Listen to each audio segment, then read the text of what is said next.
और इस किस्म के रवैये को आगे लेकर चलते हैं। और इस वक्त ये जो लहर है हम देख रहे हैं पिछले कुछ सालों से, अमेरिका से लेकर यूरोप तक और यूरोप से लेकर एशिया तक, हमारे पड़ोस तक, कौन सी जगह महफूज रही है इस इस्लामोफोबिक एटीट्यूड से। और हर एक ने इसको अपने मकासद के लिए इस्तेमाल किया। 9/11 के बाद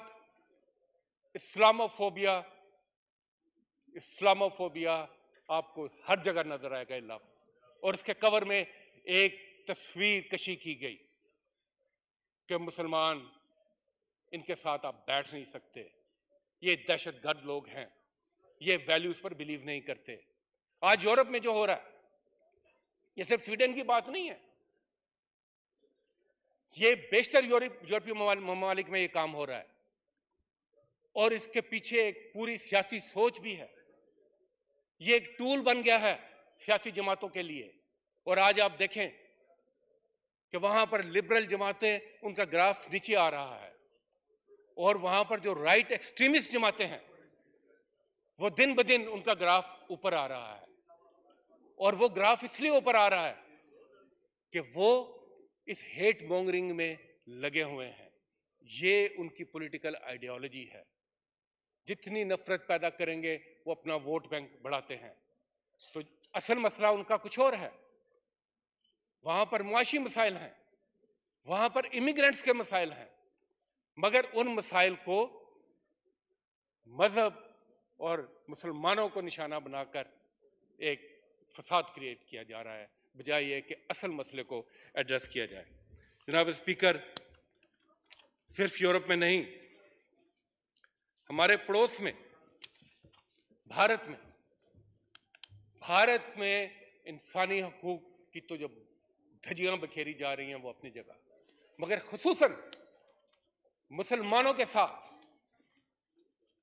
उनके जो मजहब के सिंबल्स हैं उनके खिलाफ, उनके शायर के खिलाफ जो इस वक्त सलूक रवा रखा जा रहा है इस मोदी रजीम के तहत, वो दुनिया की नजरों से अभी तक उसको वो मुकाम नहीं मिला, उसकी वो कंडेमनेशन नहीं हुई जिसका भारत हकदार है।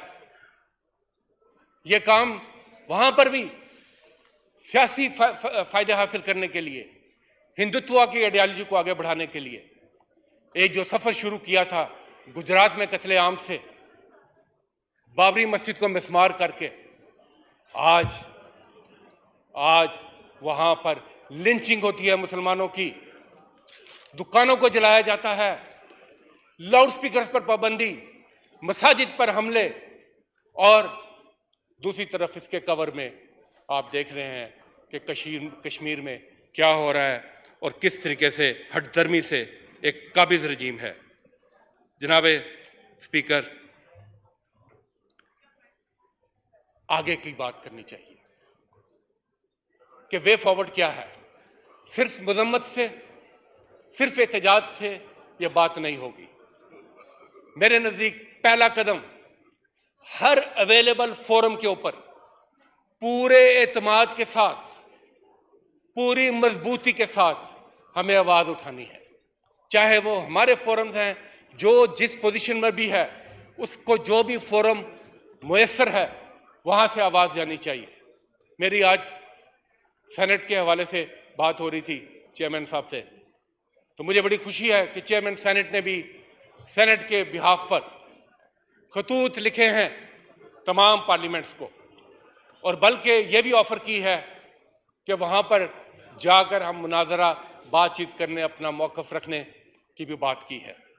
इसी तरह स्पीकर साहब, हमने देखा कि जब हमने मजबूती से अपनी आवाज उठाई तो हमें पहली कामयाबी हासिल हुई थी, और वो बहुत बड़ी कामयाबी थी। बहैसियत पाकिस्तानी हमें उस पर फख्र करना चाहिए कि जब यूनाइटेड नेशन जनरल असेंबली, उसमें 15 मार्च को यूनाइटेड नेशन का आलमी दिन इस्लामोफोबिया के खिलाफ मंजूर किया गया, यूनानिमसली मंजूर किया गया। और इस 15 मार्च को वो पहली मर्तबा वो दिन मनाया गया। ये सफारती महाज पर हमारी एक बड़ी कामयाबी थी। अब हमें यहां से आगे बढ़ना है। आज मुझे बड़ी खुशी होती, मुझे नहीं इल्म के क्या शेड्यूल है हमारे वजीर खारजा साहब का, मगर अगर आज वो होते तो हम सुनना चाहते थे कि क्या लायहा अमल हुकूमत तरतीब दे रही है। मगर मैं ये कहना चाहूंगा कि आप जरूर तजावीज़ लें इस ऐवान से। ये मुल्क, ये दीन, इसमें किसी किस्म की कोई तफरीक नहीं है। स्पीकर साहब, एक और बात, मुख्तलिफ ममालिक ने, ताकतवर लॉबीज ने स्पेशल, वहां पर एक तजवीज़ है स्पेशल एनवॉयज उनको मुतय्यन करने की। जहाँ तक मेरी मालूमात है कनाडा ने ये किया, यूरोपियन यूनियन में भी इस पर काम हुआ है, अमेरिका में भी कांग्रेस में एक बिल ज़ेरे इल्तवा है, ताकि ये जो अंडर रिपोर्टिंग होती है इन वाक़यात की, ये दुनिया के जो बड़े ताकत के ऐवान हैं वहाँ पर ये प्रॉपरली रिपोर्ट हो और ताकि उसकी रोशनी में आगे बढ़ा जा सके। तीसरी चीज़, अभी 11 जुलाई को ह्यूमन राइट्स काउंसिल का इजलास भी है और इस इजलास में डिबेट रखी गई है इस इशू के ऊपर। ये वहां पर डिस्कस होगा। हमें चाहिए कि उसमें ना सिर्फ भरपूर शिरकत करें, बल्कि वहां उसके जो मेंबर ममालिक हैं उनके साथ हम अभी से अपने राब्ते कायम करें ताकि वहां पर एक मौसर आवाज़ आए। 11 जुलाई ज़्यादा दूर नहीं है और ये मेरे ख्याल नज़दीक तरीन फोरम अवेलेबल है जिस पर बात होनी चाहिए। यूनाइटेड नेशन में OIC ने कहा कि हमें मिलकर इस पर काम करना चाहिए, तो OIC, यूनाइटेड नेशन, बाकी ममालिक, अगला कदम हमारा एक प्रॉपर एक्शन प्लान के हवाले से भी होना चाहिए कि अब क्या हमने स्टेप्स लेने हैं ताकि इस चीज़ को रोका जाए। और एक सिंपल स्टेप, उसमें लेजिस्लेशन की कमी है। कई मुल्कों में लेजिस्लेशन नहीं है और कई जगह पर है तो वो फॉल्टी है। लेजिस्लेशन, इन कानून, ऐसे कानून कि जो रोके इस किस्म की हरकत को, वहाँ का कानून हरकत में आए ताकि कोई कानून में सुकम की आड़ लेकर और या किसी राइट्स की आड़ में ये वाकया आइंदा ना कर सके। आखिर में स्पीकर साहब, मैं समझता हूँ कि आज इस ऐवान से एक मजबूत और एक भरपूर करारदाद भी पास होनी चाहिए। कल हम भरपूर तरीके से जो मुजाहरे हैं, जो एहतजाज है इस हरकत के खिलाफ, उसमें हम शिरकत कर रहे हैं।